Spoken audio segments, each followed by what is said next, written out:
Article 89 में देखते हैं चेयरमैन और deputy chairman of council Rajya Sabha vice president ex officio chairman होते हैं और राज्यसभा जो होता है राज्यसभा में से डिप्यूटी चेयरमैन कोई नहीं मेंबर बनता है। डिप्यूटी चेयरमैन का जो टेन्योर होता है वो डिप्यूटी चेयरमैन जो होता है आर्टिकल 90 में उसका टेन्योर है वो उसका टेन्योर ख़त्म होने पर वो रिजिग्नेशन चेयरमैन को देता है, मतलब वाइस प्रेसिडेंट को। उसका 14 दिन का नोटिस पीरियड होता है।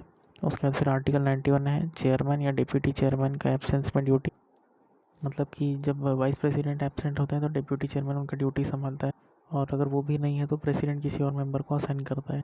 आर्टिकल 92 है रिमूवल रिजोल्यूशन के वक्त rules. Chairman deputy chairman removal की डिस्कशन के वक्त प्रिसाइड नहीं कर सकते, मतलब अगर उनका रिमूवल का बात चल रहा है तो वो प्रिसाइड नहीं कर सकते। डिप्यूटी चेयरमैन अपना ओपिनियन रख सकते हैं पर वोट नहीं करेंगे, तो दोनों का ही रिमूवल प्रोसेस में वो पार्टिसिपेट नहीं कर सकते।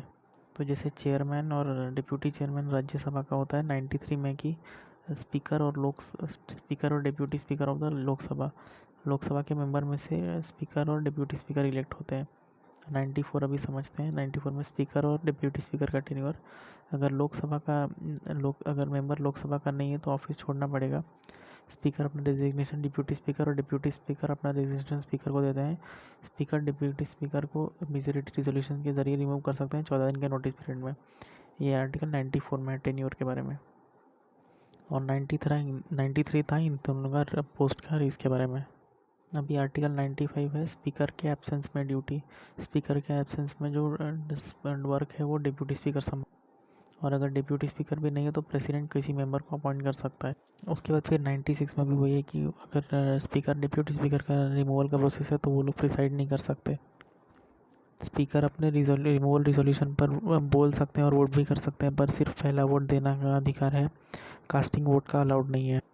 उसके बाद आर्टिकल 97 में है स्पीकर डिप्यूटी चेयरमैन और डिप्यूटी चेयरमैन का जो सैलरी है उसके बारे में है। और स्पीकर डिप्यूटी स्पीकर भी, मतलब दोनों राज्यसभा लोकसभा का, इनका सैलरी अलाउंस पार्लियामेंट के लॉ के अकॉर्डिंग फिक्स होगा। जब तक लॉ नहीं बनता सेकेंड शेड्यूल के हिसाब से मिलेगा। आर्टिकल 98 में है कि पार्लियामेंट सेक्रेटरीट दोनों हाउस के अलग अलग सेक्रेटरीट होंगे, मतलब स्टाफ अलग अलग होंगे। आर्टिकल 99 है मेंबर्स का। वो आर्टिकल 100 में है कोरम, मतलब कि मिनिमम नंबर जो लोग चाहिए। तो कोरम है कि टोटल नंबर्स का 1/10 होना ज़रूरी है। अगर कोरम नहीं है तो मीटिंग सस्पेंड या एडजॉर्न हो जाएगा। वैकेंसीज के बावजूद भी प्रीसीडिंग्स वैलिड रहेगी। स्पीकर या चेयरमैन का कास्टिंग वोट सिर्फ टाई में वैलिड होगा। तो कास्टिंग वोट मतलब कि जब टाई हो जाता है तब। उसके बाद फिर है कि आर्टिकल 101 में कि सीट्स वैकेट करना। एक जो मेंबर है वो दोनों हाउस का मेंबर नहीं हो सकता है, उसको एक सीट छोड़ना पड़ेगा।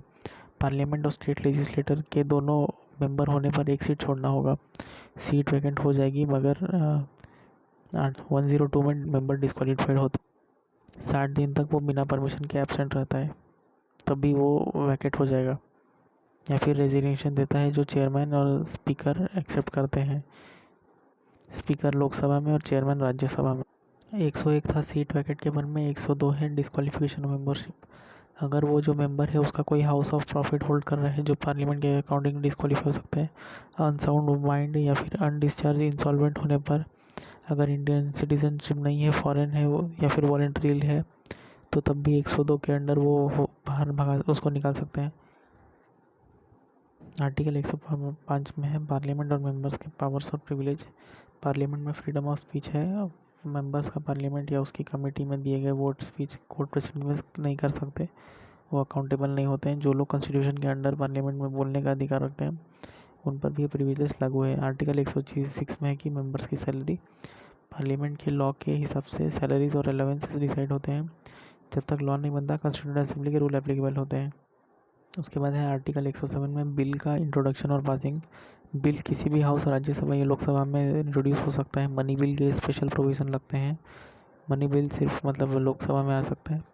बिल दोनों हाउसेस के एग्रीमेंट के बिना पास नहीं होगा। प्रोरोगेशन की वजह से पेंडिंग बिल लैप्स नहीं होगा, मतलब प्रोरोगेशन मतलब जब टाल दिया जाए तो नहीं होगा। राज्यसभा में पेंडिंग बिल लोकसभा के डिसोल्यूशन पर लैप्स नहीं होता है, मतलब क्योंकि राज्यसभा तो परमानेंट होता है हमेशा के लिए। लोकसभा के डिसोल्यूशन पर लोकसभा का पेंडिंग या पास किया हुआ पर राज्यसभा में पेंडिंग बिल लैप्स हो जाता है। मतलब लोकसभा अगर चला गया तो उसका जो बिल पेंडिंग है राज्यसभा में वो लैप्स हो जाता है।